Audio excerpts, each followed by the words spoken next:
can't marry you.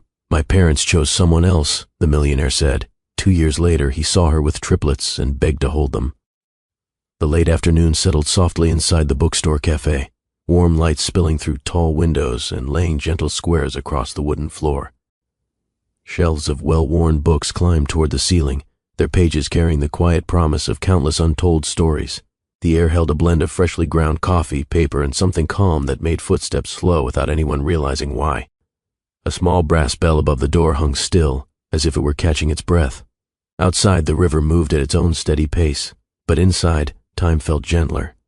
Laughter drifted faintly from a corner table, mixed with the low murmur of a few customers lost in their own thoughts. Behind the counter, polished wood gleamed beneath hanging lights, cups rested in neat rows, and a simple vase of fresh flowers added a touch of life to the scene. Everything in the space spoke of care, not luxury, not show, just intention and warmth. It was here, in this quiet haven by the river, that the story stood frozen in a moment 2 years after everything had changed. He sat near the window, at a round table just large enough for two but occupied by one. His coat rested over the back of his chair, expensive, tailored, yet somehow out of place in this humble room. A porcelain cup sat before him, untouched now, a thin ring of coffee marking where his lips had been moments earlier.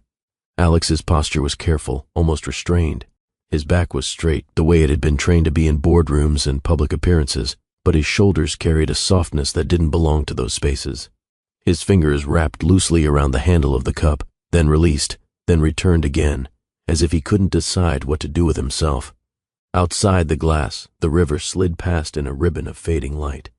Inside, Alex's reflection hovered faintly beside him, doubling his image, the powerful man the world recognized, and the quieter one few ever saw. Around him, the cafe moved gently, pages turning, a chair scraping lightly, a child's laugh, the hiss of steamed milk. None of it reached him in a rush. It touched him instead like a steady pulse, something grounding. His gaze drifted from the window to the small stack of picture books left at the edge of the table, then to the counter beyond. He didn't look impatient. He didn't look curious in the usual way. He looked suspended, as though this single seat, in this single moment, was the only place he truly existed. For the first time in a long while, Alex was not preparing, not performing, not proving. He was simply sitting, breathing and waiting, though he could not have said for what.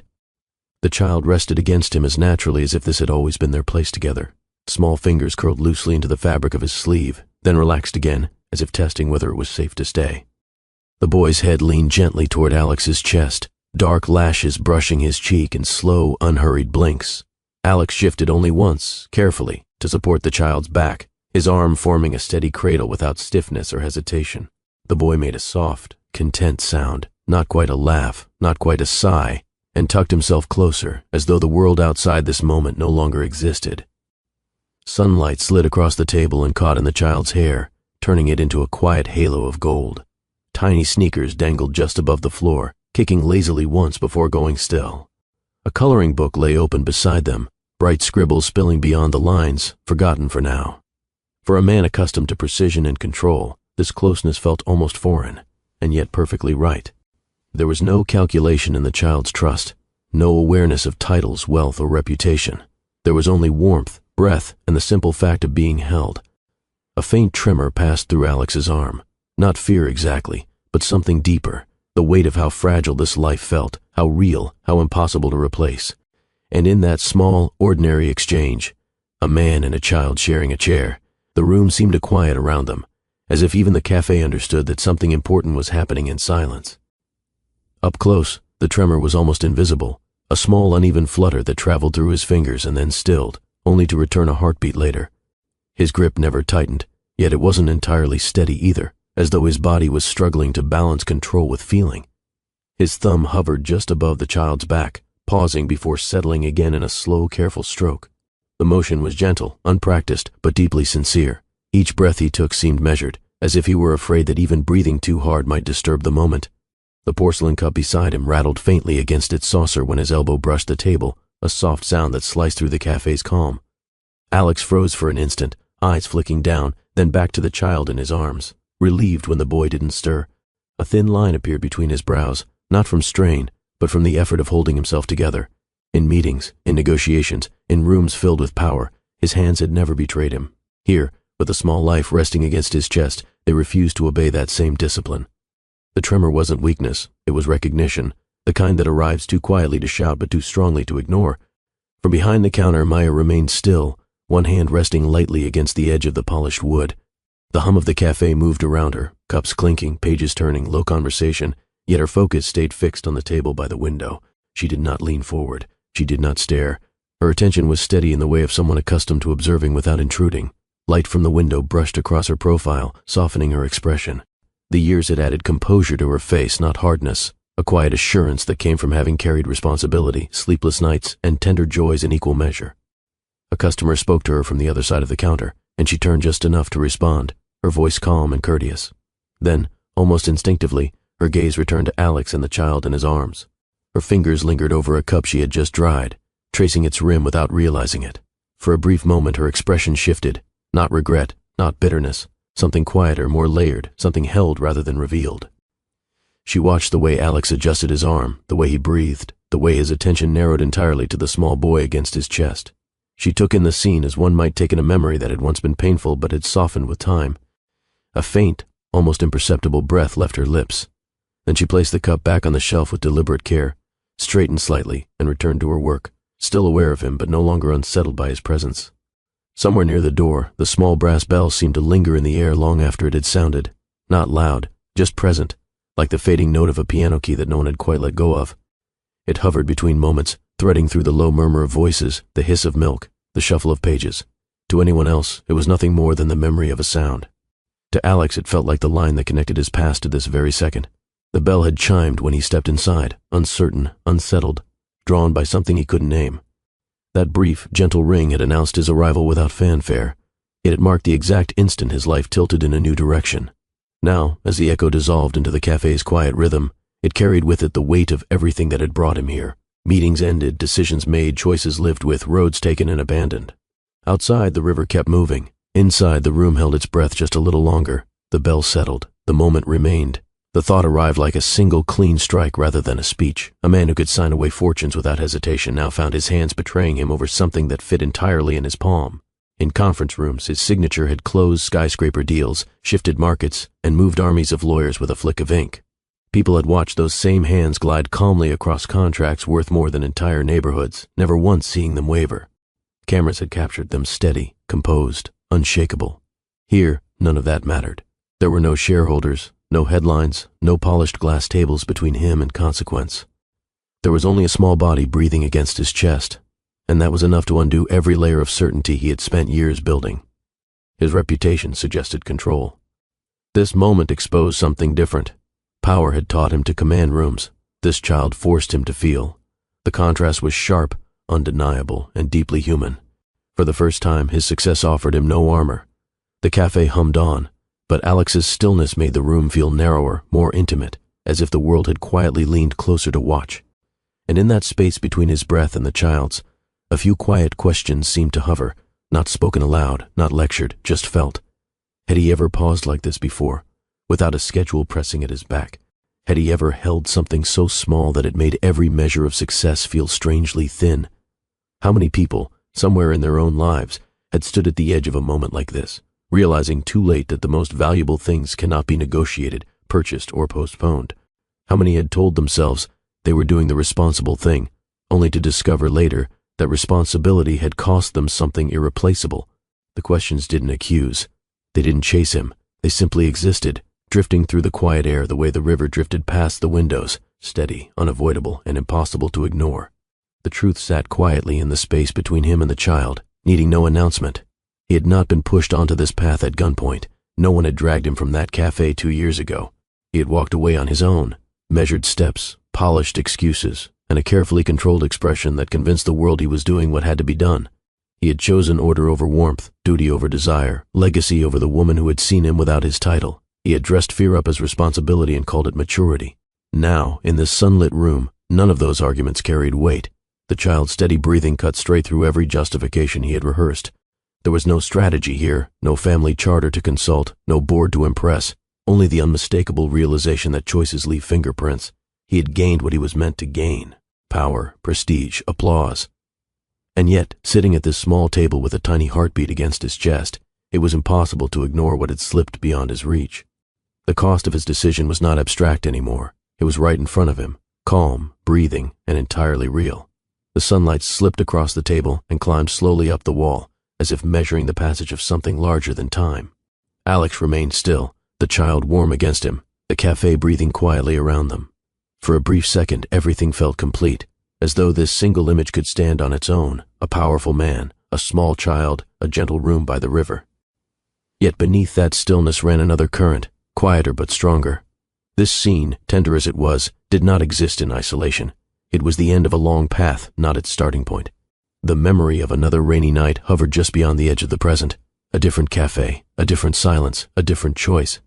The sound of footsteps on wet pavement, the glow of street lamps over dark water, the weight of words left unsaid. The child shifted slightly in his arms, bringing him back to the present, but the past lingered close, patient, waiting. Because this moment, as raw, as fragile, as undeniable as it felt, had roots that stretched far beyond this sunlit room. It began somewhere else, in another rain with another conversation, and a decision that had changed everything. A quiet pause settled over the scene, not empty, just deliberate, like a breath before a story truly begins. The cafe continued around them, steady and unhurried, but the moment at the table held its own gravity. If you're already feeling pulled into this story, if this image of a powerful man changed by something small is holding your attention, stay with it. There is more beneath the surface, more emotion ahead, and more truth waiting to be uncovered. A simple gesture helps stories like this reach others who need them. A like if this moment caught you, a comment if it stirred something in you, and a subscription if you want to walk through stories that speak to the heart as much as the mind. For now, keep your eyes on this table, this child, and this man, because everything you're about to hear flows from here. Rain moved across the river in thin, restless threads, breaking the surface into countless trembling fragments of light. Each drop landed without hurry, creating ripples that widened, touched, and faded before being replaced by the next. From the bridge in the distance, headlights drifted like slow-moving stars, their reflections stretching and bending across the water. Street lamps along the bank glowed in muted halos, their yellow shimmer smeared softly by the falling rain. The river did not rage or rush. It carried itself with steady patience, as though accustomed to holding stories no one ever spoke aloud. Occasional gusts of wind skimmed its surface, lifting faint shivers that traveled outward until they dissolved into stillness again. Along the shoreline, wet pavement gleamed like dark glass. Trees bowed slightly beneath the drizzle, their leaves gathering droplets that slipped free one by one, tapping quietly against the ground. Somewhere nearby, a boat drifted past, its outline blurred by the rain, its wake whispering against the water before disappearing. The city existed beyond the river, but here, in this stretch of evening, everything felt slowed, softened, held in a breath that had yet to be released. It was a kind of rain that invited quiet, the sort that made people pause, look out a window, and let their thoughts drift farther than they intended. Set just a few steps back from the river, the cafe sat tucked between taller, quieter buildings, as if it preferred not to be noticed unless someone truly needed it. Warm light spilled from its wide front windows, spilling across the wet pavement in soft amber patches that wavered with every passing car. Inside, the space felt lived in rather than designed, wooden tables bearing small nicks and scratches, chairs that didn't quite match, but belonged together anyway, and shelves lined with mismatched mugs that looked like they had been chosen slowly, not purchased in bulk. The counter stretched along one side of the room, polished smooth by years of use. Above it hung a few simple pendant lights that glowed gently, bright enough to see clearly, soft enough to make everything feel calmer. Behind the counter, glass jars of sugar, coffee beans, and baked goods sat neatly arranged, catching the light in quiet glimmers. A chalkboard menu leaned against the wall, its lettering uneven but careful, written by someone who cared more about sincerity than perfection. Near the back, a small bookshelf held paperbacks and dog-eared novels, inviting customers to linger longer than they had planned. There was no pretension here, no attempt to impress, no glossy modern aesthetic, no feeling of being watched. The room wrapped around visitors instead, welcoming them without fanfare, like a place that understood the comfort of staying a while. Even the air seemed gentler, carrying the steady rhythm of cups being set down, pages turning, and low voices blending together into a soothing background hum. Maya moved with an unhurried rhythm, as if the room naturally followed her pace rather than the other way around. Her apron hung neatly at her waist, tied in a simple bow, its fabric softened by countless washes. She wiped the counter in smooth, even strokes, pausing only when a cup needed adjusting or a saucer required straightening. Nothing about her felt rushed, yet nothing felt slow either. just precise in a quiet, practiced way. When a customer spoke, she turned her head just enough to listen fully, not halfway, not distracted. Her responses were brief but warm, her voice low and steady, the kind that made people feel heard without being interrogated. Her hands worked almost instinctively, grinding beans, steaming milk, setting a small plate of bread beside a waiting coffee. Each movement carried care, not performance, as though every drink and every interaction deserved the same respect. A strand of hair slipped loose near her temple. She tucked it back without breaking her focus, eyes already scanning the counter for the next small task that needed attention. Behind her, the espresso machine hissed softly. She tapped the portafilter once, twice, then locked it into place with a gentle twist. The familiar sound seemed to anchor her, steady and reliable. She wasn't trying to be noticed. She simply existed in the space with quiet presence, the kind that made a room feel calmer just because she was there. The door opened with a soft push, letting in a thin ribbon of cool, damp air before closing again behind him. Alex stepped inside slowly, as if the threshold itself required effort. Rain clung to the shoulders of his dark coat, tiny beads gathering at the seams before slipping downward. His hair, usually immaculate, carried the faint disorder of weather and weariness. He paused just inside the doorway, eyes briefly taking in the room without really seeing it. His gaze skimmed the tables, the counter, the warm glow of the lights, not with curiosity, but with the distant habit of someone used to scanning spaces out of instinct. His face held no sharp expression, no clear emotion. Instead, there was a kind of quiet heaviness in his features, the slight tightening of his jaw, the faint shadow beneath his eyes, the tired set of his mouth. He loosened his tie with 2 careful fingers, just enough to breathe, then let his hand fall back to his side. The movement was small, almost private, as though he had forgotten he was no longer alone. For a moment he simply stood there, caught between leaving and staying. Then, with a measured exhale, he took a few steps forward. The soles of his shoes made barely a sound against the wooden floor, as if even his footsteps were conserving energy. He didn't greet anyone. He didn't search for recognition. He just drifted toward the nearest empty table by the window, not chosen exactly, but reached by instinct. Outside, rain continued to trace its slow paths down the glass. Inside, Alex carried that same quiet stillness with him as he lowered himself into the chair, shoulders finally relaxing by a fraction. Maya finished placing a cup on the shelf, then lifted her eyes toward the window table almost by instinct. Alex sat with his back to the room, shoulders still, gaze fixed somewhere beyond the glass. He looked less like a customer, and more like a man who had wandered in without knowing why. She dried her hands on a cloth, folded it once, and set it aside. Only then did she move toward him, not quickly, not hesitantly, just naturally, as though this were the most ordinary thing in the world. Her footsteps were light against the wooden floor. She stopped at the edge of his table, far enough to respect his space, close enough that he would know she was there. For a beat, she simply observed him. The way his fingers rested loosely on the cup handle, the way his jaw tightened and released, the way his breath carried the faintest edge of exhaustion. Then, softly, "Long day?" The question was simple, unremarkable, the kind 100 baristas ask every evening. But her tone wasn't routine. It carried no small talk, no hurry, only quiet attentiveness. Alex didn't look at her right away. His eyes stayed on the river for a moment longer, as if he were weighing whether to answer at all. When he finally turned, there was a flicker of surprise in his expression, not at her words, but at the calm steadiness in her face. His lips parted, then closed again. A breath escaped him, slow and uneven. "Long life," he said. The words slipped out before he seemed ready for them, honest in a way he hadn't intended. His voice was low, rough at the edges, carrying more weight than the 2 words should have held. Maya didn't react with shock. She didn't tilt her head in pity or offer an automatic comfort line. She simply met his gaze, holding it for a second longer than politeness required. Her expression remained steady, understanding without intrusion. For the first time since he walked in, Alex felt the tension in his shoulders loosen just a little. Maya held his gaze for a heartbeat, then let it soften without ever slipping into sympathy. She did not lean in, lower her voice, or offer any of the rehearsed comforts people usually give when someone admits too much. Instead, she treated his answer as something ordinary and real, not tragic, not shocking, just human. Her lips curved in the faintest, gentlest way, enough to show kindness without performing it. "I'll bring you something warmer," she said, as if the solution were simple and immediate. Her voice carried no judgment, no overfamiliarity, only calm assurance. She turned without waiting for his reply, moving back toward the counter with the same steady rhythm she always carried. Behind her, the espresso machine hissed softly as she prepared his drink. Alex watched her for a moment longer than he meant to. She didn't rush. She didn't look back at him out of curiosity. She simply worked, measuring, steaming, pouring, as though she trusted that he would still be there when she returned. When she came back, she placed a warm mug in front of him with quiet care, setting it just within his reach. Steam rose gently between them.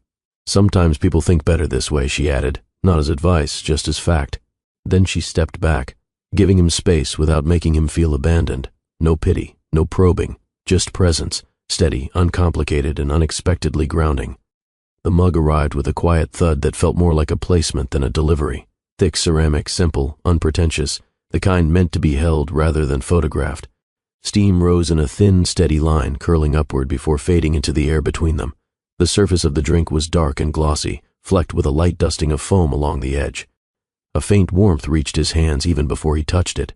Maya set a small napkin beside the cup, then slid the saucer a fraction closer, adjusting it without making the movement obvious. Her fingers brushed the table only for a second. Neat, precise, and unhurried. She didn't hover. She didn't watch for his reaction. She simply ensured everything was in place, as though the drink itself were part of a silent understanding. Alex's eyes dropped to the mug. He wrapped both hands around it, palms slowly absorbing the heat. The tension that had been sitting in his chest shifted, not dramatically, just enough to remind him he could breathe. Outside, rain traced narrow paths down the glass. Inside, warmth spread from his hands to his arms, then quietly through the rest of him. He lifted the cup just slightly, not yet to drink, just to feel its weight. And for the first time since walking in, the edge of his exhaustion softened rather than sharpened. He didn't look up right away after she set the mug down. Instead, he kept his hands wrapped around the heat, eyes lowered, breathing a little slower than before. The drink wasn't anything extravagant, just coffee. Yet the way it had been placed in front of him felt strangely intentional, as if someone had noticed him rather than simply served him. A subtle shift moved through his chest, unfamiliar and almost disarming. No one in his world spoke to him like that. No assistants asked how he felt. No executives cared whether he was tired. Even his parents measured him in performance, not presence. Here, none of that existed. Maya hadn't flattered him. She hadn't tried to impress him. She hadn't treated him like a man of status or power. She had simply treated him like a person. He lifted the cup at last, bringing it close, letting the steam brush his face before he took a slow sip.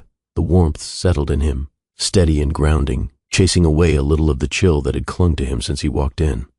Across the room, he caught a reflection in the glass behind the counter, focused, calm, moving with quiet certainty, not watching him, not waiting for gratitude, not seeking anything from him.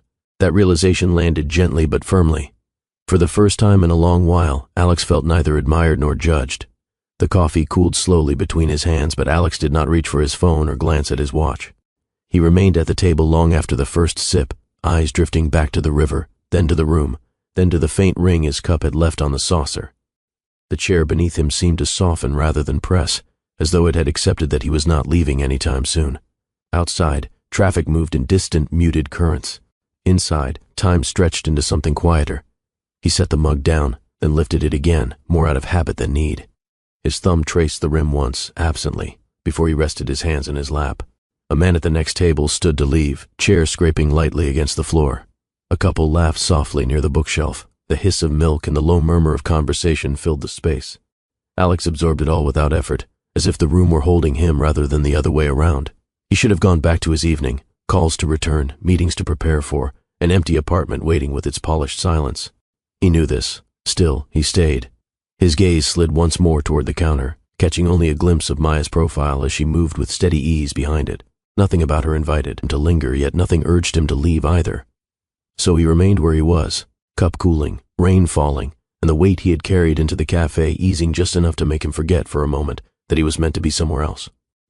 When Maya returned to his table, it wasn't with urgency or expectation, just timing. She approached in the same unhurried way, cloth folded neatly in her hand, eyes scanning the room with practiced awareness.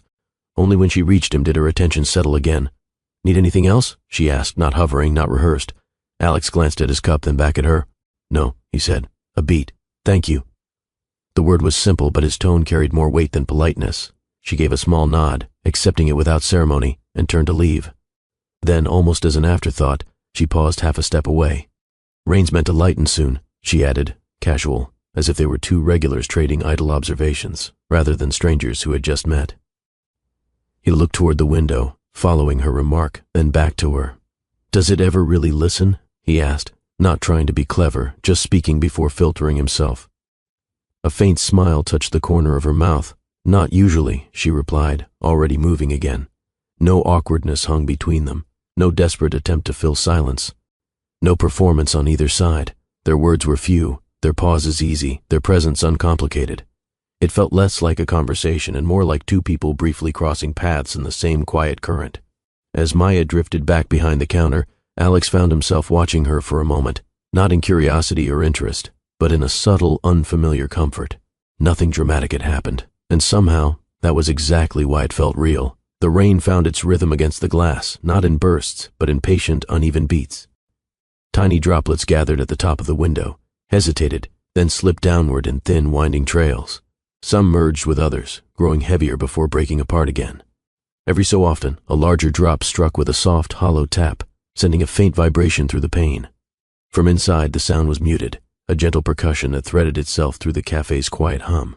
It wasn't loud enough to demand attention, yet it never quite disappeared either, lingering like a steady heartbeat beneath everything else.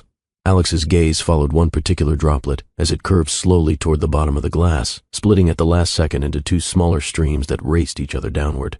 Behind him, cups clinked and voices murmured, but the rain kept its own steady tempo, constant, unhurried, and strangely grounding. For a moment, the world outside the window felt distant, while the small room, with its warmth, its light, and its quiet sounds, felt entirely self-contained. A thin veil of steam curled upward from Alex's mug, drifting in slow, lazy spirals before dissolving into the warm air above the table. The heat shimmered faintly, blurring the space between his hands and the cup for just a second, then settling again. Across the room, other cups sent up their own soft trails of warmth, some rising straight, some bending slightly with the movement of air from the espresso machine. The steam caught the light from the hanging lamps, turning briefly luminous before vanishing. When Alex lifted his mug again, the steam brushed his face, carrying with it the deep, earthy scent of coffee. His breath met it halfway, mixing for a moment before both disappeared. Behind the counter, another cup was set down with a quiet click, and fresh steam began its slow climb. It felt like an unspoken rhythm, pour, rise, fade, repeated gently without hurry. Nothing about it was dramatic, but in that steady rising and vanishing, the cafe breathed, alive and constant, wrapping Alex in a warmth that felt quieter than comfort, yet just as real. Low voices drifted through the room in overlapping layers, never sharp enough to cut through the calm, never quiet enough to disappear. A woman near the bookshelf spoke in a gentle tone as she turned a page, her words blending with the soft scrape of a chair being adjusted. Two friends at a corner table laughed quietly, their conversation rising and falling like a tide that never rushed. Behind Alex, someone thanked Maya for their drink, the sound warm and brief. A child whispered to their parent, then giggled, quickly hushed with a playful finger to their lips. Cutlery touched porcelain, cups were set down, and every small sound seemed to arrive at just the right volume. None of it felt chaotic. None of it felt empty. Instead, the cafe carried a steady human rhythm, the kind of background life that makes a place feel lived in rather than staged. Alex didn't track any single voice. He let them pass through him like distant music, shaping the atmosphere without demanding his attention. In that soft murmur, he wasn't the center of anything. He was simply another person in a room full of quiet, ordinary moments, and, for once, that felt like exactly where he needed to be. When he first arrived, Alex had carried himself like a man enclosed in glass, present, yet sealed off, aware of everything but truly part of nothing. His shoulders had been tight, his movements careful, his gaze distant. Even sitting at the table, he'd seemed slightly removed from the room around him, as if he were temporarily visiting a world that wasn't meant for him. Now that separation had softened. His back still held its straight, composed line, but the rigid edge beneath it had loosened. His hands no longer hovered stiffly over the cup, they rested naturally on the table, fingers relaxed, weight evenly distributed. Where his eyes once skimmed past the room, they now lingered, briefly taking in the warm lights, the shelves of books, the slow movements behind the counter. Not searching, simply absorbing. At first, the chair had looked too small for him, too ordinary for a man used to leather and polished glass. Now, he sat into it rather than on top of it, his posture settling rather than resisting. The silence around him had once felt heavy, almost isolating. Now it felt steady, even welcoming. Nothing about him had changed dramatically, no sudden smile, no visible transformation. Yet the difference was clear in the subtleties, in his breath, in his hands, in the way his presence no longer pressed against the room but blended quietly into it. He was still alone at the table, but he no longer looked like a man trapped inside his own distance. He did not announce it, schedule it, or analyze it. He simply came back. At first, it was a few evenings a week, slipping in just before dusk as the sky thinned into pale gray. Sometimes he arrived with rain still clinging to his coat. Other times the air was dry, but his expression carried the same quiet weight. He never chose the same table deliberately, yet he often ended up by the window.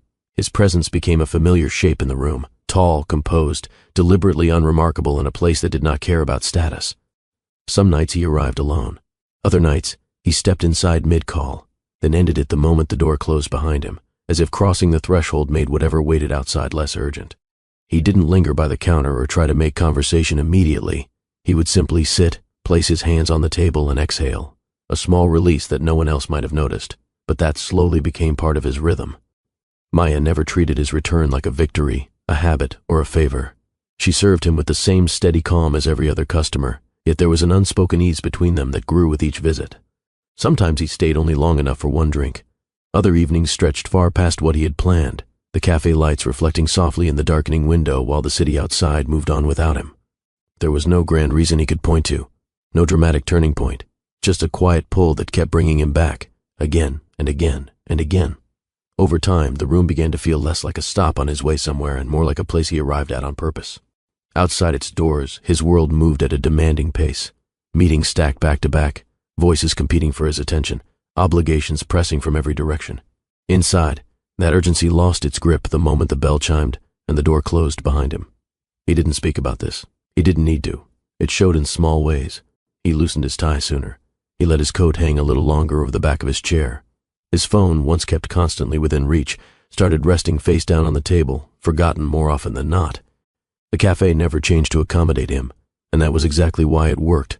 No special treatment, no reverent silence, no one stepping aside because of his name. Life simply continued at its gentle, ordinary pace around him. On difficult evenings he arrived earlier. On heavier nights he stayed later. Sometimes he stared out at the river for long stretches without speaking to anyone. Other times he listened to the low murmur of voices or the soft hiss of the espresso machine, letting the sounds wash over him like steady breathing. It was steadiness. In a life where every space demanded something from him, this was the one place that asked for nothing. The warmth of the lights, the scent of coffee, the quiet movement of people, all of it wrapped around him without pressure. Gradually, the cafe stopped being just a location. It became the one place where he could simply exist, unguarded, unmeasured, and undeniably human. Their words, when they came, were never rushed into being. They slipped in between moments, light enough to be casual, grounded enough to feel real. At first, they spoke the way strangers do when they sense they might one day become something more, carefully but not stiffly. One evening, as Alex turned a slim paperback he had found on the cafe's small shelf, Maya glanced over from behind the counter. "Good choice," she said, setting down a cup she had just finished drying. He looked up, surprised not by her speaking, but by how easy it felt that she had. "You've read it?" he asked. "Twice," she replied. The second time hurt more than the first. He tilted his head slightly. In a good way? She considered for a beat. In a true one. Another night the rain pressed harder against the windows, tapping a quicker rhythm. Alex watched it for a while before speaking. "It never sounds the same," he murmured. Maya followed his gaze. "Depends on how you're listening." He glanced at her then, really looked, and found no cleverness in her answer, only quiet sincerity. Sometimes they talked about the river instead. He wondered aloud where it went once it passed beyond the city. She told him she liked to imagine it carrying small secrets downstream, things people no longer needed to hold. He laughed softly at that, not mockingly, just unexpectedly, and the sound surprised them both. Their exchanges were never long, no grand confessions, no sweeping philosophies, just brief, steady threads woven naturally through the air between them. Books, weather, water, simple things. Yet with each small conversation, something subtle shifted. A little less distance, a little more ease, a little more recognition in the way their words met. Nothing dramatic happened, but something real quietly began. The simple talks did not disappear. They simply made room for something heavier, arriving without ceremony. One quiet evening, when the cafe had thinned to only a few tables, Alex lingered by the counter as Maya wiped down the surface between customers. His cup was empty, his coat still draped over his chair. "You ever wish," he said slowly, not quite looking at her, "that you could step out of your own life for a day?" She paused, cloth resting flat against the wood. "Out of it," she repeated softly, as if testing the shape of the words, or just away from the loud parts. He let out a low breath that wasn't quite a laugh. "Both," he admitted. Maya folded the cloth once before answering. "I think most people want that at some point," she said. "Not to disappear, just to breathe without being pulled." Another night, Alex sat by the window while rain traced thin lines down the glass. Maya brought him as usual without him asking. "My parents built everything I stand on," he said. "Sometimes I feel like I'm walking on their blueprint instead of my own feet." Maya set a small plate beside his cup, fingers stilling for just a second. "And how does that feel?" she asked. Not gently, not harshly, simply steady. Crowded, he replied at last. She didn't push. She didn't offer advice. She simply listened in a way that made his honesty feel safe rather than exposed. Later, when the cafe was nearly empty, she spoke about herself, not all at once, just fragments. How she had once imagined a different life, how she had learned that choices rarely arrive wrapped in certainty, how some days were hard, but real in a way she wouldn't trade. They never turned these moments into confessions or speeches. Their voices stayed low, their words sparse, their silences comfortable. With each exchange, the surface between them grew thinner, not broken, just more transparent. They began to see, without declaring it, that beneath small talk lay two people carrying different burdens, quietly recognizing each other in the weight of them. Most of what drew them together did not happen in speeches or declarations. It lived in still, ordinary spaces that other people might have overlooked. Some evenings, Alex arrived just as Maya was wiping the last tables before closing. He would take his usual seat by the window, not to talk, just to sit while she worked. She never asked him to leave early. He never made her feel rushed. There were nights when the cafe grew so calm that even the espresso machine seemed to breathe more softly. In those moments they exchanged only glances, brief, unspoken and easy, the kind that said, "I see you," without needing words. Once Alex dropped his spoon and it clinked lightly against the saucer. Maya reached for another almost instantly, placing it in front of him without looking directly at him, as if they had practiced the timing together for years. Another time, she burned her hand slightly on a steaming cup. He noticed before she reacted, sliding a small glass of cold water toward her from the counter without saying anything. She accepted it with a quiet nod. They never made these gestures bigger than they were. No apologies stretched too long. No gratitude turned into performance. Just quiet care passing back and forth in small, steady ways. On rainy nights, Alex would sit longer than usual, watching the water move outside while Maya moved behind the counter. On quieter evenings, she sometimes paused near his table for a few seconds longer than necessary. Not to talk, simply to exist in the same pocket of calm. Nothing exploded. Nothing announced itself. Their connection grew in pauses, shared air, and the kind of comfortable silence that only forms when two people feel safe enough not to fill it. And in those simple, unremarkable moments, something steady took root between them. Felt, not spoken, but undeniably present. One evening, the rain pressed harder against the windows than usual, thick and persistent, as if it had decided to stay. Alex sat at his usual table, both hands wrapped around his mug, eyes following the slow movement of water outside. Long, uneven lines formed on the glass, bending and merging before splitting again, each path different from the last. Inside, the cafe lights reflected faintly on the window, layering warm gold over the cooler darkness beyond. The glow softened everything, the river, the street, even Alex's own reflection, so that the world looked less harsh and more honest. Maya paused behind the counter, wiping the same spot she had already cleaned. She wasn't distracted, just aware in that quiet way she had. From where she stood, she could see the rain carving thin trails down the glass beside him, see his profile outlined against the dimming evening. He wasn't looking at her. He wasn't looking at anything in particular. He simply watched. A drop gathered near the top of the pane, hesitated, then slid downward in one smooth, unbroken line. Halfway down, it met another, and they moved together, heavier now, more certain of their direction. Alex lifted his cup, took a slow sip, and set it back down without taking his eyes from the window. For a moment, nothing else existed. No city, no obligations, no expectations, only the steady movement of rain and the quiet warmth between them.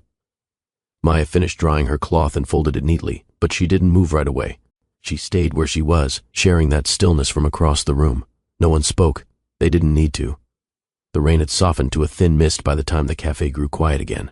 Only 2 other tables were occupied. A student bent over notes, and an older man slowly turning the pages of a newspaper. Alex leaned back slightly in his chair, one arm resting loosely along the back of it. His mug sat half empty, steam no longer rising from its surface. Maya stepped out from behind the counter to wipe a nearby table, moving close enough that conversation felt natural, not staged. Then Alex's gaze shifted from the window to her, measured, unhurried. "You know," he said, voice low, almost offhand, "I spend most of my days in rooms with very expensive ceilings." She glanced at him briefly, then continued drying the table. "Sounds uncomfortable," she replied, matter of fact. A faint exhale left him, not quite a laugh. "They are," he said. "Long tables, bright lights, people speaking at me instead of to me." She placed the cloth down and looked at him properly now. "And this?" she asked, nodding slightly toward the room around them.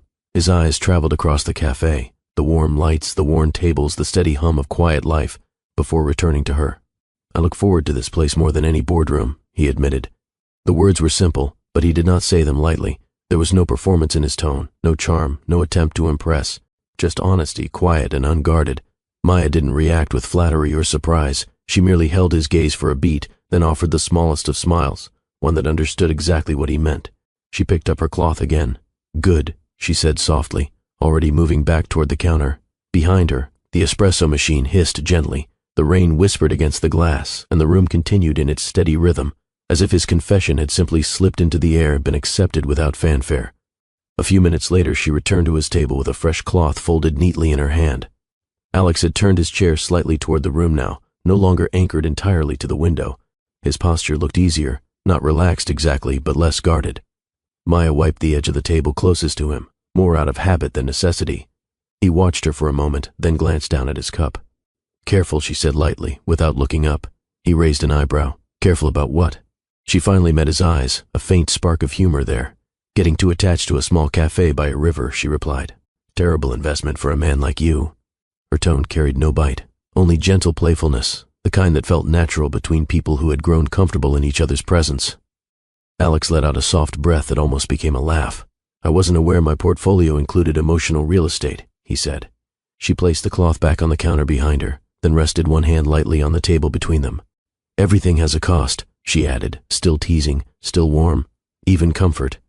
He studied her for a second longer than necessary, not defensively, not flirtatiously, just thoughtfully.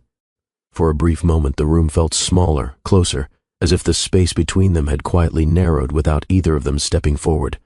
Maya straightened, already preparing to move on to the next table, but the easy tone between them lingered in the air like the fading warmth of his coffee. Alex rested his forearms lightly on the table, fingers still wrapped around his mug. He didn't answer right away. His gaze drifted back to the window for a moment, to the river, to the fading light, to the gentle movement outside, then returned to her. A small, steady breath left him. "Then I suppose I've made worse choices," he said quietly. Maya tilted her head slightly, waiting, not pressing. He shifted in his chair, leaning just a fraction closer, voice low enough that the rest of the room didn't intrude.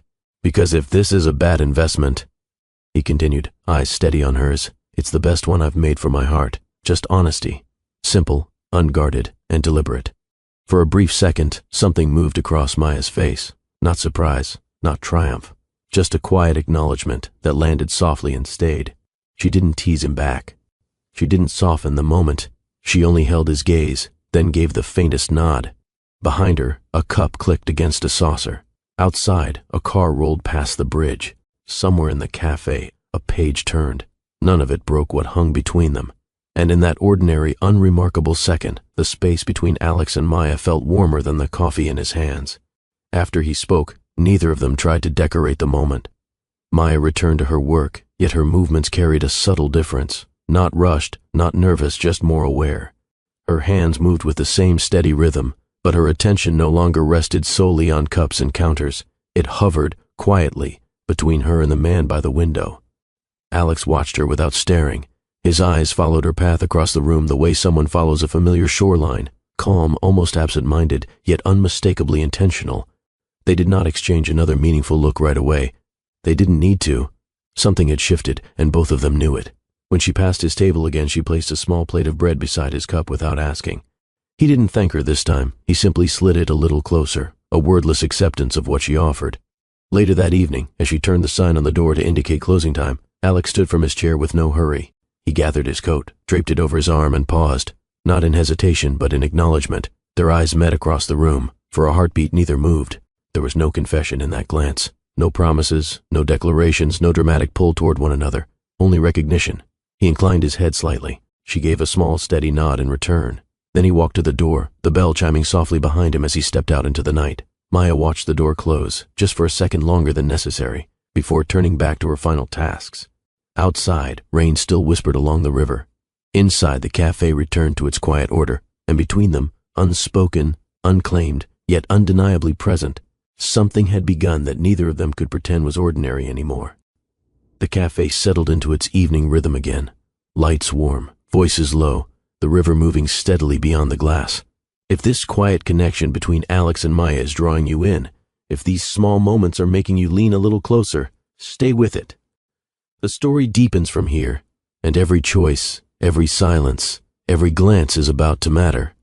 A simple tap of the like button helps stories like this travel further, and if you want to follow where their path leads, keep watching and stay subscribed. For now, let the image of that night linger. Two people standing at the edge of something real, neither naming it yet, both already feeling it.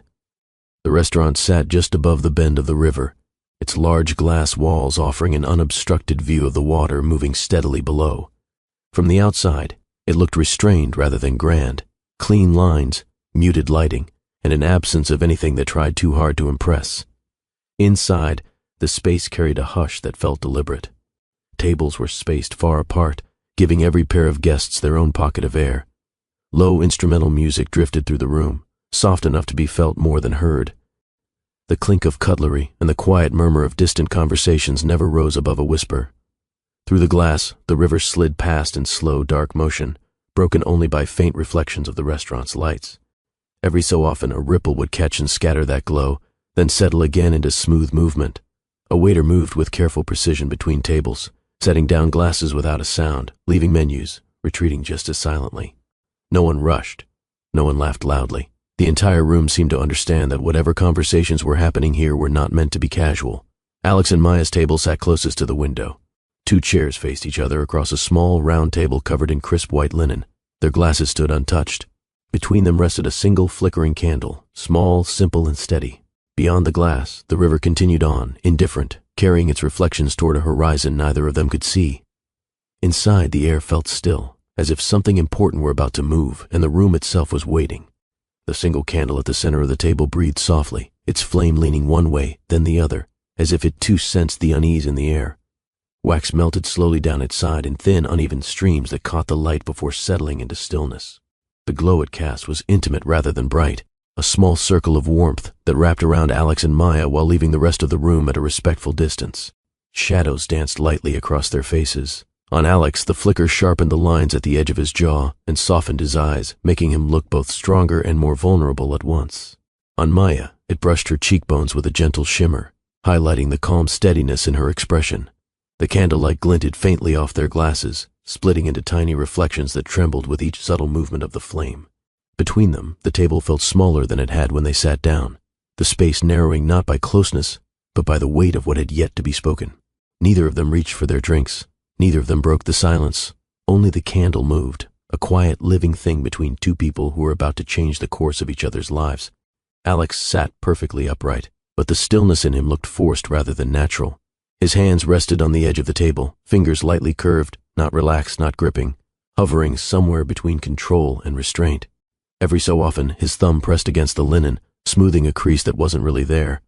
His jaw held a quiet tension, the muscle ticking once before settling again. His gaze stayed on the candle for longer than necessary, following the flicker as though it might give him something to focus on other than the moment he was avoiding. He adjusted his sleeve once, then again, as if the fit of his jacket had suddenly become unbearable. His breath came steady, but shallow, like a man choosing every inhale carefully. Across from him, his reflection shimmered faintly in the glass behind Maya, a doubled image of composure that felt thinner than it looked. In that reflection, the strain was easier to see, the slight tightening around his eyes, the way his shoulders sat a fraction too high. He opened his mouth once, stopped, and closed it again. For someone used to speaking in rooms filled with power, silence clearly did not come easily to him tonight, but neither did the words he needed to say. The candle flickered. Alex did not. Maya sat opposite him with the same composed stillness she always carried, but her attention had narrowed. Her fingers rested lightly around the stem of her glass, not gripping, not fidgeting, simply aware. She didn't stare at Alex, yet she never quite looked away either, as if she were reading the air around him rather than his face. The small ease that usually lived in her expression had softened into something quieter. Her eyes moved subtly, from his hands to his breath, to the way his jaw tightened and released. None of it escaped her notice. She did not rush to fill the silence. She let it stretch, patient, deliberate, allowing him the space to exist inside his own discomfort. Still, something in her posture shifted, barely enough to be seen. Her shoulders relaxed a fraction, as though preparing, not bracing. When the candle wavered, she glanced at it briefly, then back to him. Her voice, when she finally spoke, was low and steady, carrying neither accusation nor alarm, only quiet certainty. "You didn't ask me here just for dinner." It wasn't a question meant to corner him. It was a recognition, spoken calmly, without pressure, yet impossible to ignore. Alex's eyes dropped from hers to the candle, then to the tablecloth, as if the words might be easier to say to anything but her face. His fingers stilled against the linen. The room around them continued in its quiet, distant way. A fork touching porcelain, a chair shifting somewhere far off, but at their table, everything narrowed to a single fragile line of air between them. He drew in a breath, slow, deliberate, and released it just as carefully. Maya. The candle flickered once, taller, then lower. His throat moved as he swallowed. Parents, he began again, voice quieter now, stripped of its usual polish, have chosen someone for me to marry. The words did not rush. They did not explode. They landed softly, and that was what made them cut. He did not look up immediately after saying them. His gaze stayed fixed on the small flame, as if watching it might spare him from seeing what his confession had done to the space between them. Across the table, nothing in Maya's posture shattered, nothing tightened, nothing flinched, but the warmth that had always sat quietly in her expression went still, not gone, just held. The candle kept burning. The river kept moving beyond the glass, and in that narrow circle of light, the moment hung between them, irreversible, unmistakable, and quietly devastating. The flame bent again, thin and steady, casting a narrow line of light between them. Maya did not look at the candle. Her eyes stayed on Alex, not sharp, not searching, simply present. Her hand remained wrapped loosely around the stem of her glass. The water inside did not tremble. For a moment she said nothing at all. She let his words sit where they had landed, unchallenged, unsoftened. When she finally spoke, her voice carried the same quiet steadiness it always did. No edge, no trembling, no accusation. Do you love her? It was not asked like a test, not like a trap, not like a plea.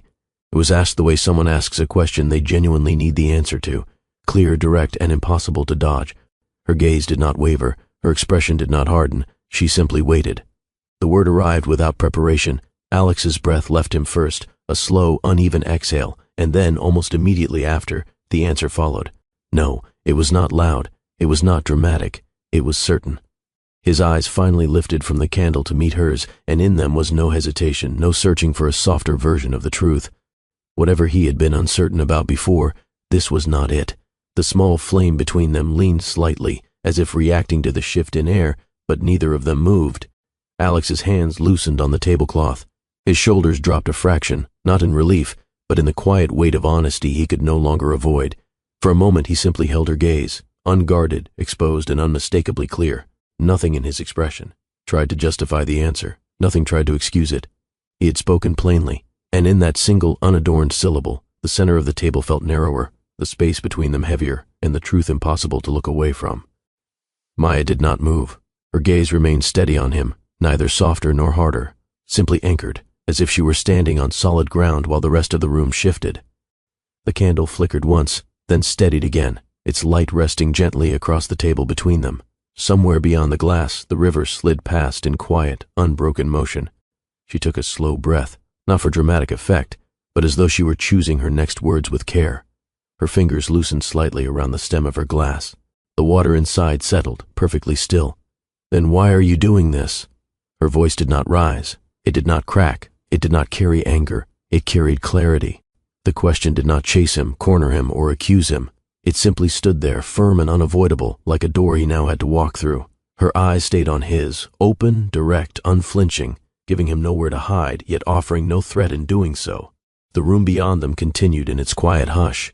At their table, the space between them tightened, not with drama, but with the simple gravity of a truth that now had to be spoken. Alex's gaze drifted back to the candle, not to avoid her, but because the small flame felt easier to face than the steady certainty in her eyes. His fingers shifted on the table, smoothing the linen again, slower this time.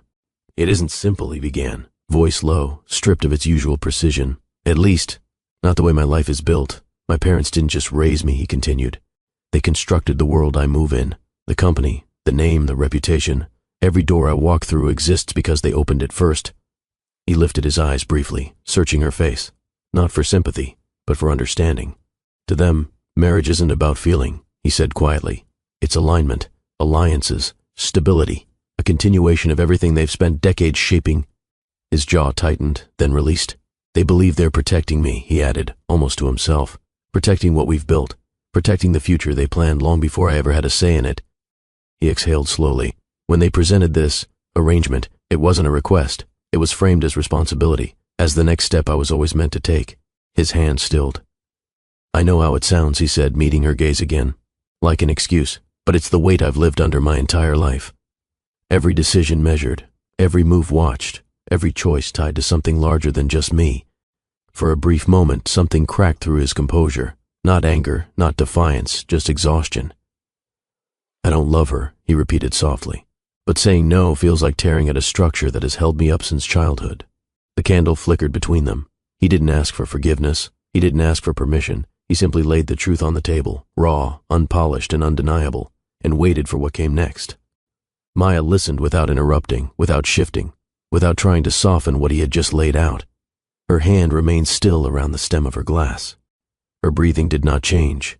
If anything moved at all, it was only the candlelight, brushing gently across her face. When he finished, she did not look down. She did not look away. She kept her eyes on him, steady, clear, completely present. Her voice, when it came, was neither loud nor sharp. It carried no bitterness, no accusation, no theatrical weight. It was calm, certain, and quietly firm. "Then you're not choosing them, Alex." She paused, not for effect, but to let the first half land. "You're choosing fear." The words did not strike like a blow. They arrived like something solid being set down. Her expression did not harden. If anything, it softened just a fraction, not in pity, but in clarity. She did not lean forward. She did not raise her voice. She simply held his gaze, allowing him to sit fully with what she had said. Across the table, the candle continued to burn, small and steady, as if nothing in the world had shifted, even though between them everything had. For a long moment, neither of them moved. The candle held its small circle of light, steady and unhurried, its flame leaning only slightly in the still air. Beyond the glass, the river continued its slow passage, completely indifferent to the weight inside the room. Alex did not speak. His hands rested flat against the linen now, fingers motionless, as if even he understood that any gesture might disturb something fragile and final. Maya did not look at the candle, and she did not look away from him. Her expression stayed composed, yet there was a depth in her eyes that hadn't been there a moment before. Not anger, not sadness, simply truth resting in full view. From somewhere across the restaurant came the faint clink of a fork against porcelain. A waiter passed quietly in the distance. None of it touched their table. The space between them felt tighter, quieter, and impossibly still. Not empty, but filled with everything that could no longer be avoided. No one rushed to fill it. No one tried to soften it. They simply sat there, suspended in a silence that said more than any speech ever could. Each of them understanding, without a single word, that something between them had shifted beyond return. Maya was the first to move. Not much, just a slow release of the breath she had been holding, so subtle it might have gone unnoticed if the room were not already so still. Her fingers slid away from the glass and came to rest flat on the table. Her posture did not change. Her voice, when she spoke, carried the same quiet steadiness it always had. No trembling, no bitterness, no raised edge. She did not soften her words. She did not decorate them. She did not search for a kinder version. She simply said, "I can't marry a man who won't choose me." The line did not crash into the space between them. It settled there, clear, clean, and final. Her eyes stayed on his, not pleading, not accusing, not asking him to argue. There was no challenge in her expression, only certainty. Alex did not flinch. He did not interrupt. He did not reach across the table. His breath shifted barely, like someone bracing themselves without wanting to show it. Maya's gaze did not waver. In that moment, she was not angry. She was not broken. She was simply firm in something she had clearly known before she ever said it out loud. The candle flickered once, very lightly. Beyond the glass, the river kept moving, and between them, those few simple words drew a line neither of them could pretend they did not see. No glass, no raised voices, no dramatic exit. Only the slow, steady burn of the candle and the steady flow of the river beyond the glass. Alex sat perfectly still, as though any movement might make the moment collapse inward. His face did not twist in anguish, yet something behind his eyes shifted, a subtle retreat, like a door closing without a sound. Maya did not look away from him, but she no longer searched his face either. Her expression had settled into something firm and distant, not cold, just closed in a way that could not be undone. Around them, the restaurant continued in its careful hush. A waiter moved past their table, footsteps so light they were almost lost beneath the music. Somewhere, cutlery touched porcelain. A low murmur of conversation floated from across the room. None of it reached them. Between Alex and Maya, the space felt thinner now, stretched too far to hold anything gentle. The warmth that had once lived there had not exploded. It had simply gone still, like a flame lowered until it no longer gave light. Alex's fingers tightened once against the linen, then loosened again. His jaw worked, but no words came. Maya breathed in slowly, then out, steady and composed, as if she were already learning how to exist in a world where this table, this moment, and this man no longer belonged to her in the same way. Their heartbreak did not announce itself. It arrived quietly, sat between them, and refused to move. The waiter returned once, quietly, and placed the check between them without looking directly at either of their faces. The small white folder landed with a soft, ordinary sound that felt far too normal for what had just happened. Alex reached for it first. His movements were measured, controlled, almost mechanical. He opened the folder, glanced at the number, and slid his card inside without hesitation. There was no discussion, no offer from Maya to split it, no back and forth, just the simple finality of a transaction being closed. He closed the folder and set it back at the edge of the table. Neither of them made a move to stand right away. For a few more seconds they remained exactly as they were, two people seated across from each other, separated by a small candle, a table, and a choice that could not be undone. Then Maya rose. Her chair made the faintest sound as she pushed it back. She straightened her jacket, smoothed her dress once with a quiet, absent gesture, and gathered her small bag from the back of her chair. She did not look at Alex as she stood. She did not touch his hand. She did not say goodbye. She simply turned and walked toward the exit with the same composed pace she carried everywhere, as if the floor beneath her were still steady. The hostess inclined her head politely. The door opened. The candlelight did not follow her outside. Alex remained seated. His eyes stayed on the empty chair across from him for a moment longer than necessary, as though he were waiting for something that would not return. His movements were slower now, heavier, like a man carrying more than just the weight of his coat.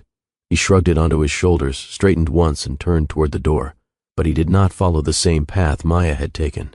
Instead, he moved toward a side corridor that led to a different exit, away from the front of the restaurant, away from the river, away from the place where she had just disappeared. 2 doors, 2 directions, 2 separate steps into a night that would never be the same. Outside, the city continued to breathe. Inside, the candle burned down just a little lower, its small flame leaning gently before settling again, alone at a table meant for 2. His face appeared everywhere, on glossy magazine covers, on financial news tickers, on the towering screens that lined the glass walls of the city's business district. Photographers captured him mid-stride, chin steady, coat tailored, expression unreadable in that carefully composed way powerful men learn to wear. One headline called him the architect of expansion. Another declared him the young titan redefining industry. His name rolled smoothly off anchors' tongues, spoken with admiration, certainty, and expectation all at once. Articles dissected his every move, mergers closed, acquisitions secured, partnerships negotiated with surgical precision. Analysts praised his vision. Commentators spoke about his brilliance. His company's logo glowed against skyscrapers that seemed to scrape the sky. In every image he looked immaculate, polished, controlled, untouchable, and entirely alone. The growth did not slow, it accelerated. New offices opened in cities where the river bent differently and the rain sounded unfamiliar against unfamiliar windows. International contracts poured in. Competitors either partnered with him or quietly stepped aside. Inside the company, his presence shifted the air the moment he entered a room. Executives straightened. Assistants moved faster. Conversations softened into careful professionalism. Alex signed documents that reshaped entire markets, his pen moving with calm efficiency across paper and glass tablets alike. Meetings stretched long into the night, windows dark while city lights glittered far below. His calendar filled itself, flights, presentations, strategy sessions, appearances. To the outside world it looked like unstoppable momentum. Inside it felt like a machine he had built and could no longer step out of. Boardrooms became his natural habitat. Long tables polished to mirror-like shine, screens glowing with data, projections, and figures that meant everything to everyone else in the room. Suits speaking in measured, precise language that left no space for hesitation. Alex sat at the head of the table more often than not. He listened. He calculated. He responded with sharp clarity that made others lean forward in respect. His voice carried authority without needing to rise. Champagne flutes waited in private lounges after major deals. Handshakes sealed agreements. Cameras flashed for official photos. People congratulated him constantly. Brilliant move. You're changing the game. No one does it like you. He accepted every compliment with the same slight nod, the same controlled expression, even as his gaze often drifted toward the nearest window. By every visible measure, Alex Moretti had reached the top. A penthouse apartment with floor-to-ceiling windows, luxury cars that arrived exactly when summoned. A personal assistant who anticipated his needs before he voiced them. He attended charity galas in tailored black tie, stood beneath crystal chandeliers, and exchanged polite smiles with influential figures who wanted nothing more than proximity to him. His public image showed him at high-profile events, shaking hands with ministers, cutting ribbons, signing agreements. To anyone watching, he had everything a man could want: power, wealth, status, respect. Not a single photograph captured the way he sometimes stood alone in his apartment at night, glass of untouched whiskey in hand, staring at the city below without really seeing it. In quiet moments, the noise fell away, and so did the performance. He woke in his expansive bed to the soft glow of dawn, the room pristine, the silence almost unbearable. No warmth beside him, no easy conversation waiting in the kitchen, only polished emptiness. Meetings blurred together. Flights felt like moving in circles. Conversations sounded like echoes bouncing off glass walls. He smiled when expected. He answered when spoken to. He moved like a man who had mastered control, yet something inside him felt thinner every day. Sometimes, late at night, he found himself lingering by the window, watching rain streak downward, remembering another place where water moved differently and the air felt warmer. He never said her name out loud, but he thought it more often than he wanted to admit. The woman chosen for him was flawless on paper, elegant, educated, poised in every room she entered. Their families appeared perfectly aligned, power with power, influence with influence. At first, they attended events together with effortless composure. Cameras loved them. Commentators adored them. They looked like the kind of couple that belonged on magazine covers. But behind closed doors, the connection never arrived. Conversations felt scripted. Laughter sounded polite rather than genuine. Even silence between them felt like a negotiation instead of comfort. Alex noticed it in small things. The way she hesitated before touching his hand. The way he instinctively pulled back before realizing he had done so. Plans were postponed. Dinners grew quieter. Meetings replaced moments that should have been personal. What was meant to strengthen slowly weakened instead. They spoke about business more than anything else. Board strategies, charity initiatives, public image, responsibilities that came with their names. Rarely did they speak about dreams, fears, or the kind of quiet truths that make two people truly know each other. When they kissed, it felt careful rather than natural. When they sat together, space always remained between them, not just physically, but emotionally. She respected him. He admired her intelligence. But admiration is not love, and respect is not warmth. At night, they slept in the same bed, backs turned, each wrapped in their own silence. Alex often lay awake, staring at the ceiling, listening to the faint hum of the city below, feeling the distance between them like an invisible wall. The end did not come in a dramatic confrontation. No shattered glass, no raised voices, no stormy exits. Instead, it arrived quietly, over a late dinner that tasted of obligation more than connection. They sat across from each other, candles burning low, plates barely touched. She studied him for a long moment, her expression composed but tired. "We both know this isn't working," she said, not cruelly, just honestly. Alex did not argue. He did not defend. He did not pretend. He nodded once. They spoke calmly, like two adults acknowledging a reality neither had created but both could see. By the time dessert arrived, the decision was made. They left the restaurant separately, not in anger, simply in understanding. The following morning, the calls began. His mother's voice, sharp beneath its usual polish, carried disappointment wrapped in authority. His father spoke in measured, clipped tones, not yelling, but colder than Alex had heard in years. To them, the engagement was not just personal, it was strategy, reputation, legacy. A carefully arranged piece of a larger design. They spoke of wasted opportunities, damaged alliances, and public perception. Alex listened in silence. He did not argue. He did not apologize excessively. He simply stood by his decision with a calm that unsettled them more than anger ever could. When the call ended, the penthouse felt even quieter than before. Success still surrounded him. The headlines continued. The deals kept closing. His name remained untouchable in the business world. Yet something inside him had gone even more still. The engagement's end did not bring relief. It did not bring clarity. It only deepened the silence that had already been growing. Late one evening, he stood by his floor-to-ceiling window, city lights shimmering beneath him like distant constellations. He rested his palm against the glass, feeling cold instead of comfort. For a brief moment, he allowed himself to remember rain on a river, warm lights, a small cafe, and a woman who had once seen him without his title. Then he lowered his hand. The city stretched endlessly before him, and in all that vastness, Alex Moretti felt smaller, lonelier, and emptier than at any point in his life. She did not fall apart. There were nights when the quiet pressed too hard, mornings when the weight of everything she had lost sat heavy on her chest before she even opened her eyes.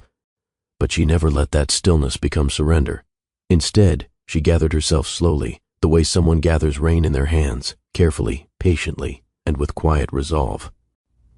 Maya moved forward not in dramatic leaps, but in steady steps that no one applauded and few noticed. She returned to her studies with a focus that surprised even her. Late nights blurred into early mornings. textbooks open beside cooling mugs of coffee, notes spread across her small kitchen table. There were moments when exhaustion threatened to pull her under, when the simplest problem felt too large to solve, but she met each one with the same quiet determination.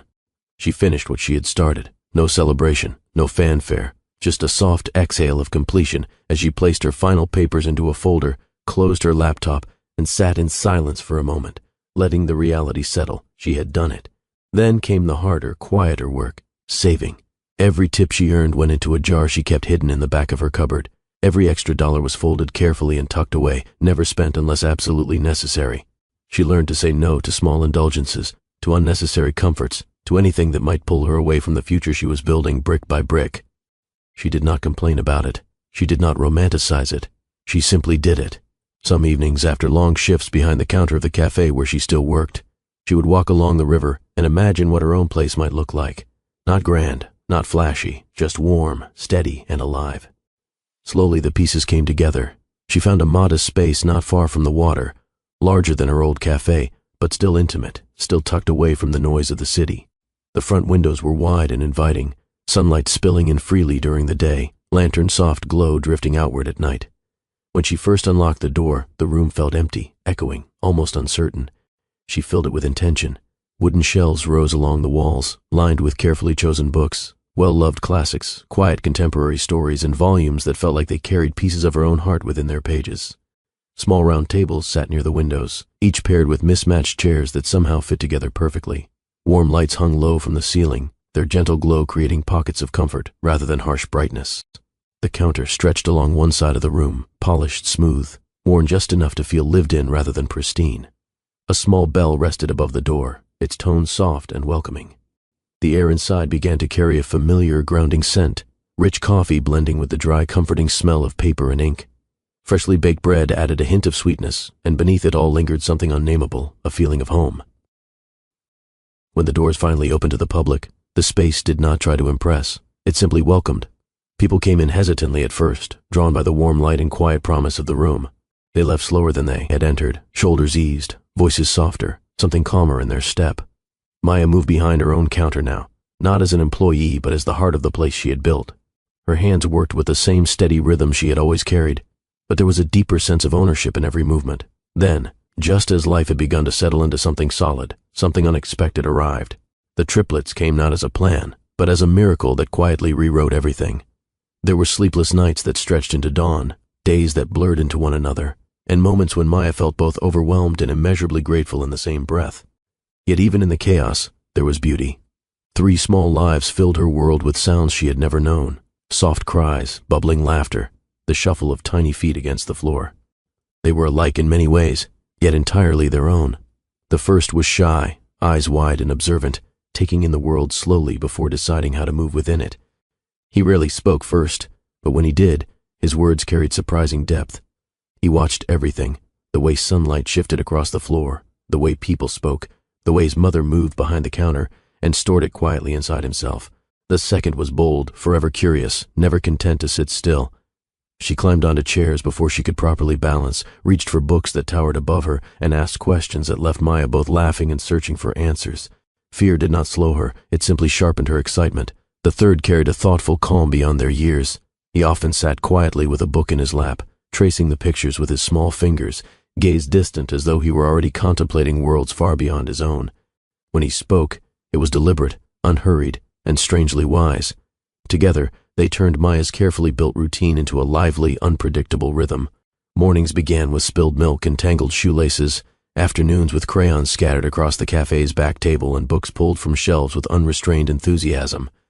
There were tantrums, sticky fingers, and moments when Maya wondered how she would manage everything on her own. But there were also gentle moments, the 3 of them curled against her on a quiet evening, their small breaths rising and falling in unison, laughter echoing through the bookstore as they chased one another between the aisles. Soft mama whispered in the dark when sleep felt distant. The cafe became more than a business. It became their world. Customers grew accustomed to seeing the triplets perched near the counter, coloring furiously or stacking books into imaginative towers. Some came just to watch them, drawn by the warmth of their presence as much as by the coffee. Maya learned to balance motherhood with her work, imperfectly but honestly. There were days she arrived, late, hair pulled back hastily, circles beneath her eyes from another sleepless night. There were evenings when she locked up the cafe with exhaustion heavy in her limbs. Yet every time she turned the key in the door, every time she watched her children laugh beneath the warm lights of the bookstore cafe, she felt something steady beneath the fatigue. Her life was not polished. It was not easy. It did not resemble the glamorous images of success the world celebrated, but it was hers, real, messy, full, and deeply meaningful. As seasons passed, the river outside continued its steady flow, carrying reflections of sunlight, rain, and quiet evenings. Inside, the cafe glowed warmly, filled with books, coffee, and the soft sounds of 3 children growing. Maya stood often behind her counter, hands resting lightly on the wood, eyes taking in everything she had built, not just walls and shelves, but a life shaped by courage, patience, and love.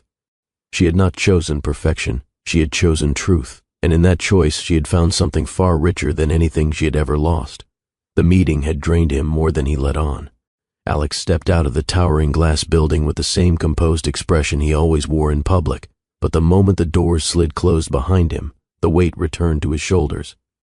Traffic moved in steady currents along the street. Voices passed by in fragments. The city carried on as if nothing inside him had shifted at all. Instead of calling his driver, he turned toward the river. His steps slowed as he reached the walkway that ran along the water. The evening air carried a faint chill, brushing against his skin and cutting through the polished layers he wore so carefully every day. He walked without direction, hands resting loosely in his coat pockets, gaze drifting across the dark, moving surface of the river. Lights from the city shimmered in broken lines across the water, bending and stretching as the current carried them away. Without realizing it, his pace changed when he reached the stretch of path where he had once turned toward a small cafe tucked beside the river. Out of habit, his eyes lifted toward the familiar spot. For a heartbeat, he expected to see the warm glow of its windows, the gentle blur of figures inside, the soft invitation that had once pulled him in more nights than he could count. But the old cafe was gone. The space where it had stood looked different, more open, more polished, yet still quiet. For a moment he simply stopped, standing at the edge of the path, breathing out slowly as the realization settled. Then he noticed the light. Not harsh, not flashy, just warm and steady, spilling from large windows a few steps further down. A soft glow that felt familiar in an entirely new way. He turned. A bookstore cafe stood there now, its glass front revealing shelves of books, small tables near the windows, and a gentle hum of life inside. The sight tugged at something deep in his chest before he could stop it. He hesitated only briefly. Then, almost without choosing, he crossed the small stretch of pavement toward the door. His hand rested on the handle for a moment longer than necessary. He pushed it open. A soft bell chimed overhead, light, welcoming, unmistakable. Warmth met him instantly, the scent of coffee, paper, and something comforting he couldn't name. The room felt alive without being loud, filled with quiet movement and low conversation. He stepped inside slowly, eyes scanning the space, and then he saw her. Maya stood behind the counter, calmer than he remembered, steadier, carrying a quiet confidence that sat naturally on her shoulders.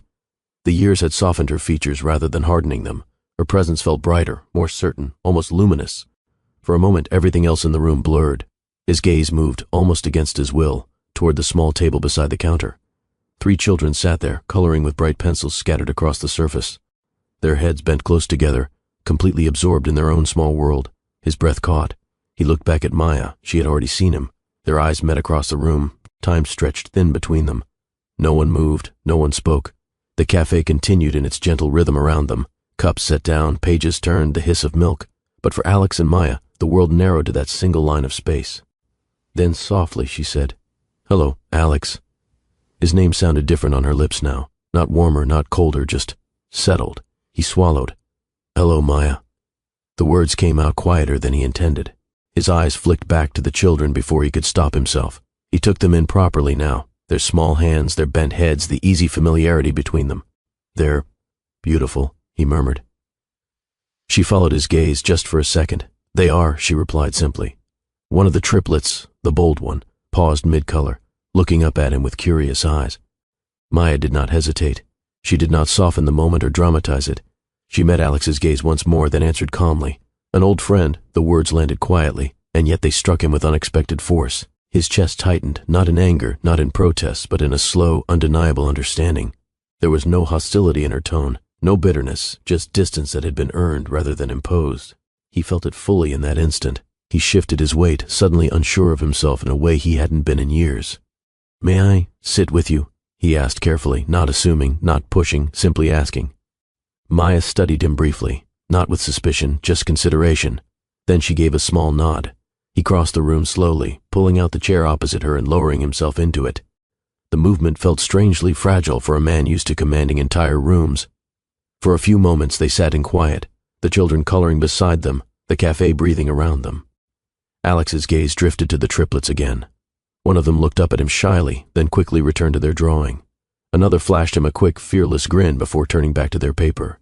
He cleared his throat. "May I hold one of them, if it's okay?" Maya watched him, then looked at the children. The shy one glanced up, hesitant, then nodded almost imperceptibly.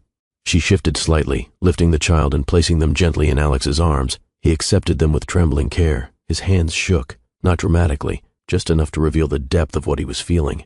He adjusted his hold slowly, protectively, as if the small life against his chest were something sacred.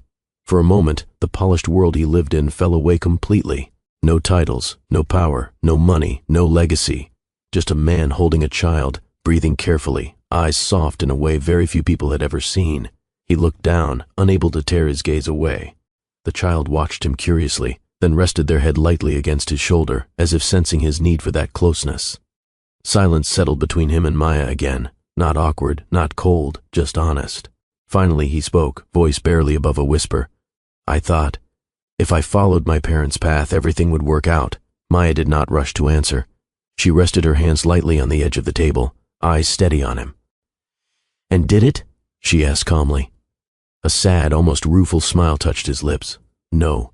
He looked around the cafe, slowly, at the books, the warm lights, the children's drawings pinned to a small board near the counter, then back at her. "You built something beautiful here," he said quietly. She met his gaze without hesitation. "I built something honest." There was no judgment in her tone, only quiet truth. Alex nodded, absorbing the weight of her words. They spoke gently after that. Not about the past in detail, not about blame, not about what might have been. Just about small things, how the cafe had grown, how the children liked the river, how life had shifted in ways neither of them could have predicted. Maya listened when he spoke, not with pity, not with bitterness, simply presence. When he finished, she did not offer forgiveness or condemnation. She simply stayed steady. After a while, Alex carefully shifted the child back into Maya's arms. She accepted them smoothly, cradling them with practiced ease. He stood slowly, smoothing his coat without really thinking about it. At the door, he paused. He did not beg. He did not plead. He did not try to insert himself into her life where he no longer belonged. Instead, he turned back once more. "Thank you," he said quietly, "for letting me see this." Maya offered him a gentle, unforced smile. "Thank you for finally being honest." For a second, their eyes held, not as they once had, but with something quieter, older, and more settled. Then he stepped outside. The bell chimed softly behind him. The river moved steadily beside the cafe, carrying reflections of fading light toward the horizon. Alex walked along its edge, hands in his pockets, breath slow, heart heavy but clearer than it had been in years.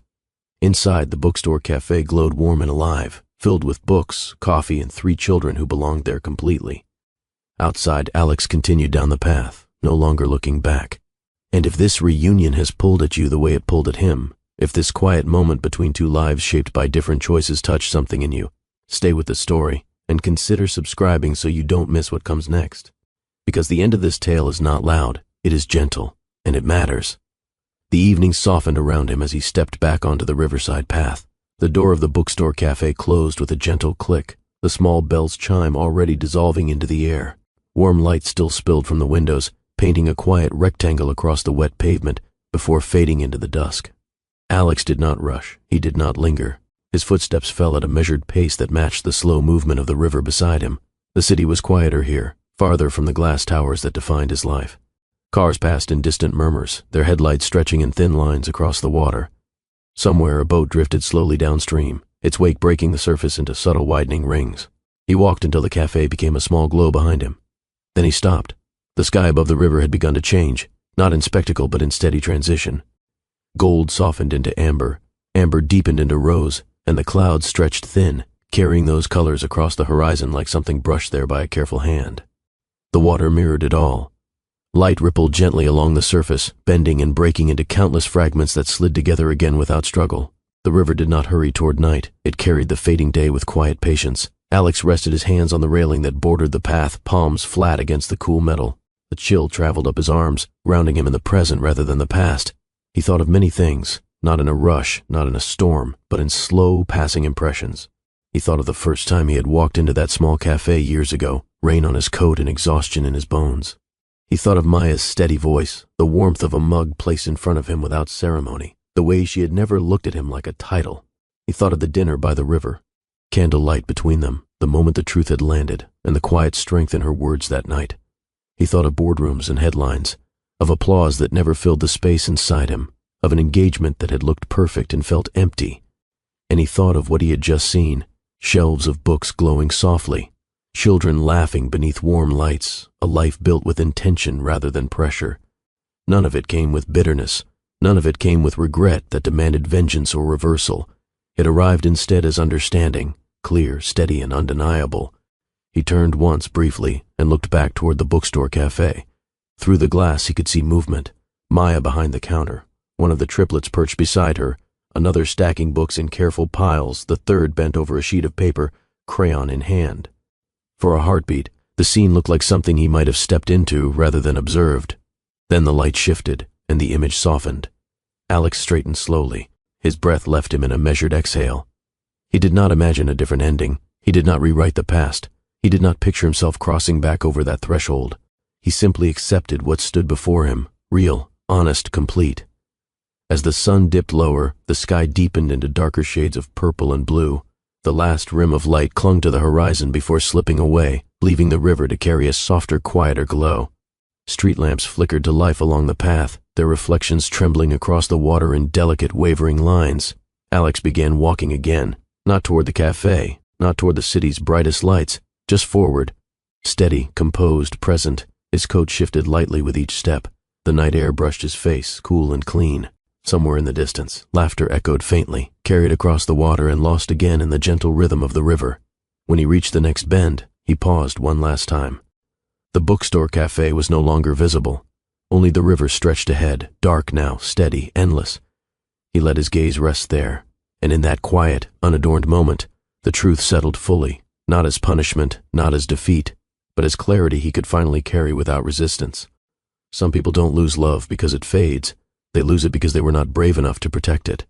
If this story stayed with you, even after the lights dimmed and the river went still, let it travel a little farther. Like if it touched you. Comment your thoughts if it made you reflect. Share it with someone who needs to hear it. And subscribe to Mr. Cooper's stories for more narratives that linger long after the final line.